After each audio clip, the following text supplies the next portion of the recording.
So I'm having a bit of bother walking. Yep, I'm walking down the stairs like a fucking giraffe having a drink.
Welcome everybody, welcome back.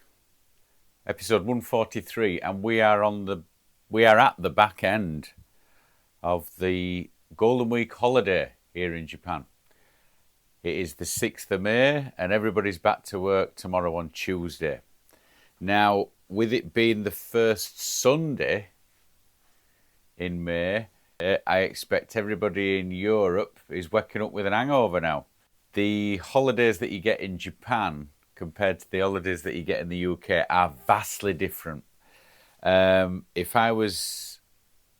we go way back to the turn of the century, I'm still not getting round to saying the turn of the century and not thinking black and white movies, watching horse and carts getting dragged through streets, when really the turn of the century were 1999. If you go back to the turn of the century, the bank holidays there in England would just have meant the Sunday nights that you're waking up from now would be all the pubs were absolutely packed outside. Weather's good. You're just about to welcome summer, and everybody's up for a good Sunday night session, which were absolutely fantastic back then. Here, wildly different. I mean, here everybody's had the Friday and the Monday off. I worked.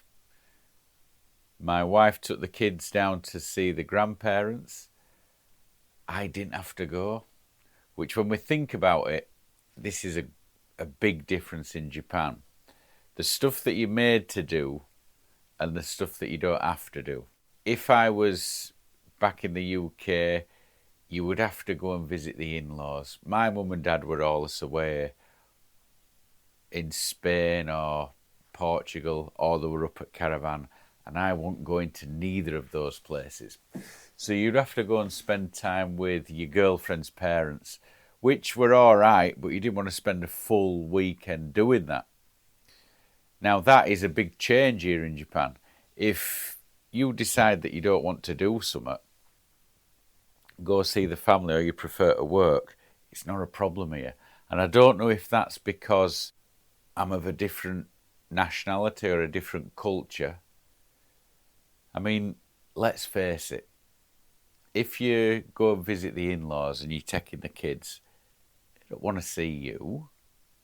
They want to see the grandkids and they want to see the daughter. Your in-laws don't want to see you. You're the bottom of the pecking order right there. So if I've got a chance to work and get some work in, that's what I've done. And I've made some fucking money this weekend. Which I would have just left on the table if I'd have gone down to Shizuoka and just spent 4 days there. So I've stayed here. I've been to Zushi Film Festival. I've done a bit of work. I'm now doing a podcast on Sunday. I mean, it's Monday now, so no, on Saturday, I cycled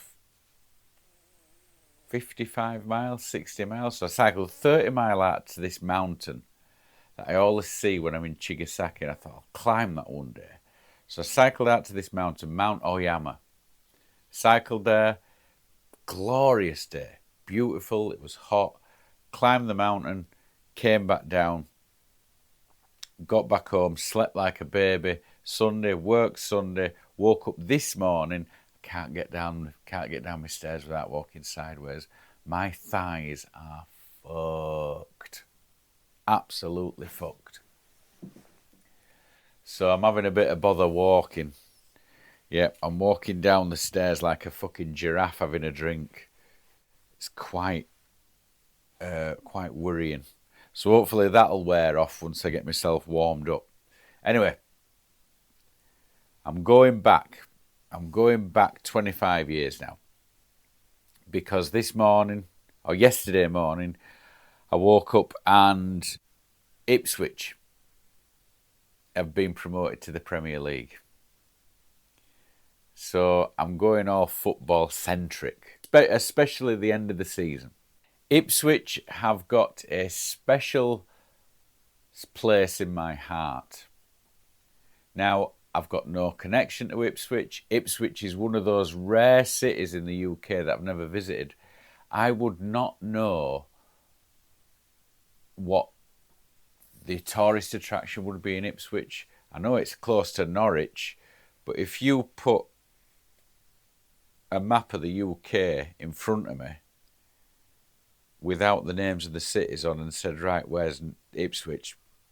I know it's in the middle of that bump to the southeast of England, just above London. I know it's there somewhere, but I wouldn't. If you put a photo of Ipswich in front of me, I wouldn't have a clue. I know Portman Road. I've never been there, but I know that Ipswich play in blue and they've got an horse on the logo. Now, way back, the 1998-99 season. Now, Bradford in 1996 was sitting down in League One, and we were shit. But we had Chris Kamara. Chris Kamara had come in and taken over, and he had just got us under that wire of the playoffs. We'd just got in on the last day of the season and we'd just sneaked under by 1 point. So we would have been in 6th position. Now in that playoff group, In third, we had Blackpool, Notts County, Crewe, and then Bradford in that fourth spot. So what happens in the playoffs is 3 play 6 and 2 play 4. 2 play 3. So it were Blackpool and Bradford in the first game of these playoffs. So Blackpool came to us first, and they fucking thrashed us 2-0 at home at Valley Parade, and we're like, oh, obviously they're going to do that. So you think, oh, well, we ain't got a chance. So we go to theirs. We go to Bloomfield Road, and we beat them 3-0. 3-0. Notts County had beaten Crewe. Notts County, the oldest football team in the league, 1863. So it were down to Wembley. So off we go down to Wembley, and we beat them 2-0, and we're in Championship. We are in the 96-97 season. Now, I were at Wembley watching that Bradford City game, and I were thinking, there's only 2 more games going to get played here, and then it's Euros. It was that fucking great summer.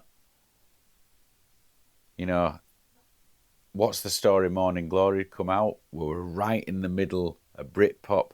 Bradford had been promoted to the Championship, and Euros were coming the next month. Just a fucking great summer. A great summer was about to be upon us. And the fact that Bradford had won the playoffs and been promoted to the Championship were just a precursor to how good the summer were going to be. I'm not talking about that summer. I'm talking about the summer 3 years later, 1999, the summer of 99. Now, a lot of things had happened in those 3 years. A lot of things had happened in those 3 years. A good 3 years, but 98, you could tell it were on the wane. So 1998, Bradford were kicking about, and you're thinking, it's going to be another season. We'd just missed out on playoffs the season before, and we'd finished 7th. Anyway, gets into the season, first couple of games, weren't too impressive, and then we just kicked on for the entire season. Now, Sunderland had run away with it. Sunderland ended up, they went up as champions. I think they were 106 points. 106 points. So they were away. So what it were us and Ipswich. And it were a 2 and 3 and 2, and we were up and down. It were just us two. And for those last 2 months of the season, I had no fucking fingernails. No fingernails left at all that season. Now, when you have never seen your team in the Premier League, it's a weird one. It's a weird one. Because you're so close to it, and Bradford always fuck it up. Somewhere, somehow, they always find a way of ballsing it up. And we get to the last game of the season, and we're on the last game of the season. Ipswich were 1 point behind us. So Bradford had to win. We had to win, and we were away at Wolves. Bradford were away at Wolves, and Ipswich were playing somebody else. So Ipswich had to win, and Bradford had to balls it up. And the thing with me was, the 2 games that I'd been to that season, Bradford had lost. They'd fucking lost. So I wanted to go down to Wolves, but my friends, being as they are, said, nah, you're not doing that. So I wasn't allowed to go. So I ended up in this we were in this pub, and it were an old theatre in Bradford, and they'd got a big screen. It was like a cinema screen, and we watched the game there. And Bradford ended up winning. I think it were 2-0. But Wolves at 1-0. Wolves, it came so close to scoring, and it came off at upright, and I'm like, what the fuck? What the fuck? It panned at crowd, and one of my mates is in crowd just biting all his nails. And then full whistle blew, Bradford were in the Premier League. And that was the Sunday night. And I did not get over my hangover until about Wednesday afternoon. It was that much of a party. And Ipswich drew anyway. So Ipswich missed out. Ipswich took the eye off the ball and drew, and I forget who they were playing. But we were up. That was the summer of 1999. Now, to put all this in context, Bradford were winning the championship. Manchester City were in League One, and they'd just missed out on automatic promotion, and they were in playoffs. And it was a playoff final, and they played Gillingham, and they only beat Gillingham by, I don't know if it were a penalty shootout or they got a penalty, but they went up, and they didn't go up convincingly to the championship. Now, with Manchester City, we almost missed them. We got promoted in '96 to the playoffs. They went down to League One. They spent a couple of seasons in League One. They got promoted as we went up to the Premier League. We had 2 seasons in the Premier League. Man City had 2 seasons in the Championship, and so we almost missed them. We almost missed playing Man City, and I think the last time we'd played them were in '95 or '94, just before they got relegated. Yeah, that were a right fall from grace. Look at them now. Could have been us. Fucking banging about in League Two. Yeah. So, going back to that, I realised yesterday that Ipswich have been carrying this real fucking hatred for West Yorkshire after that season, because they missed out on the Premier League. Although the following season they got promoted, they came up and they ended up in 5th. They got 5th place that season after being promoted, and we went down. So they kind of got their own back. But we'd had our 2 seasons in Premier League. Now, when your team has not been in the top flight for 77 years and they're in the top flight, the feeling I got when Bradford were in the Premier League was it wasn't a novelty. Because when I were in my formative years and a big team came to Wadsall or a big team came to Valley Parade, it was fantastic to see. We always seem to get Everton. We always seem to beat them as well. Everton had come, Nottingham Forest had come, and it were a novelty. But then when we got into Premier League and you had Arsenal and Chelsea and Manchester United coming, it was like, nah, another big team. And it wasn't as enjoyable. And I don't know if other teams or other fans of teams get this. Now, I know Ipswich, the last time Ipswich were there, we were in the Premier League. That's how long they've been away. And they were in League One 2 seasons ago. So they've gone back-to-back promotions. They've done back-to-back promotions. Now, I'd be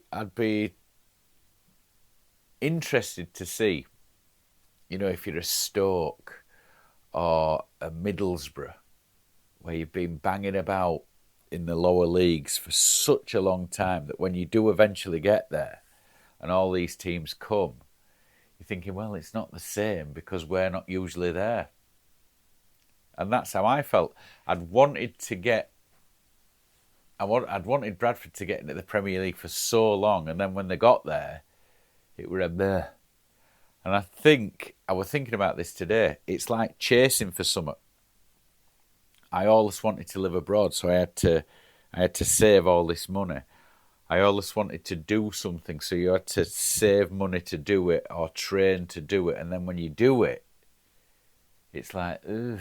When you reach your goal, it's ugh. So I think going for it is where the fun is, and getting it is not. I do prefer travelling to get somewhere rather than getting there. I prefer, God, this is going to sound like an hippie. I prefer the journey to get there rather than getting there, if that makes sense. And that journey, that season in 95, 96, and then again in 98, 99, those 2 seasons were great seasons. The seasons after, when we've been promoted, they weren't so good. Fucking weird, right? That's weird. Now, is that just me, or is that everybody else? I'm not sure. But please, if you have the same feeling, just leave something in comments below, because I'm thinking it might just be me. Now, that last episode that I just put out, that Banksy one, it fucking blew up. I wouldn't say it's gone viral, but the downloads I had from that were unbelievable, through the roof. YouTube too. So, what do? Do I bow to the crowds and give them what they want? Nah, no fucking chance. Doing what I want. Who cares if this gets bugger all? It's the end of the season. It's the May bank holiday. We've got FA Cup final. Premiership's going to be wrapping up. Then we've got a few weeks off. And then boom, Euros. June 15th to July 15th. We've got a month of European football. The best football tournament in the world. It's better than the World Cup. The European teams are the best teams in the world. And when the European teams come together and play, that's the best competition in the world. I don't give a fuck. You can shove your Champions League and you can shove your World Cup up your arse. The European Championships is where it's at. And we've got a month of that. And then I finish work on July the 2nd. I'm off then until September the 9th. I'm going home for a couple of weeks for the start of the football season.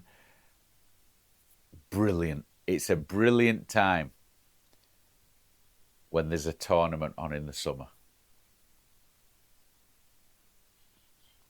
Now, what I'm hoping to do in the next few weeks, few months, I'm trying to get people to come in. I think when I say to come in, I'm trying to get people online. And I want the people that I know or people that you know that you might want to send to me. And I want to find out people's favourite travel destinations. People's favourite travel destinations. Now, not as a place to go where to sit on a beach, but somewhere that you've been that has surprised you. You know, if I go back 20, 25 years and I came upon that fishing village in Vietnam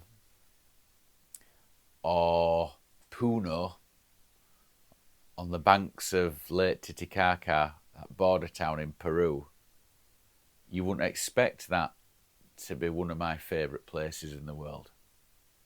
But it was.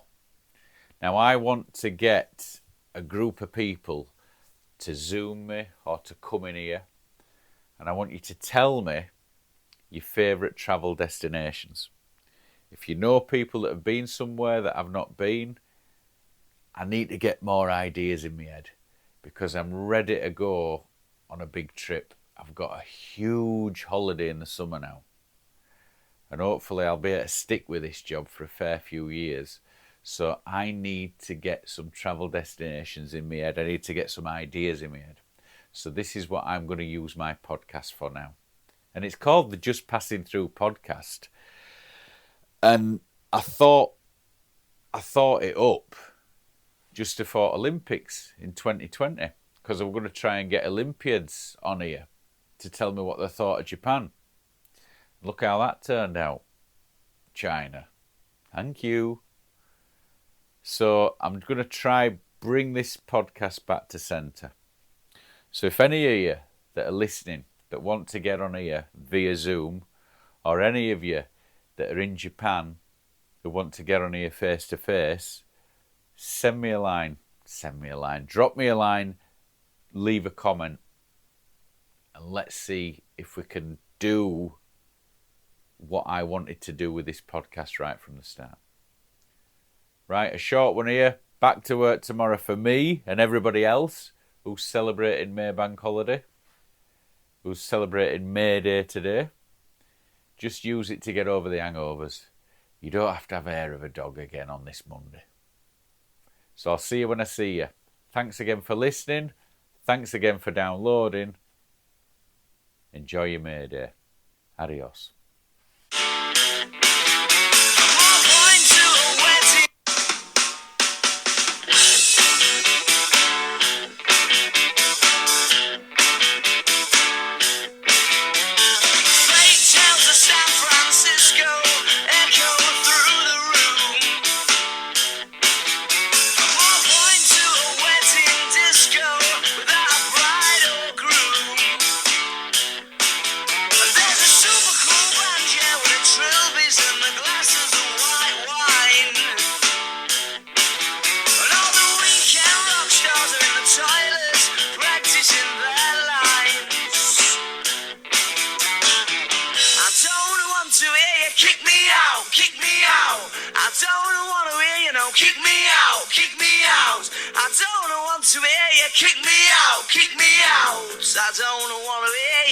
I don't want to hear your fake tales of San Francisco echo through the air.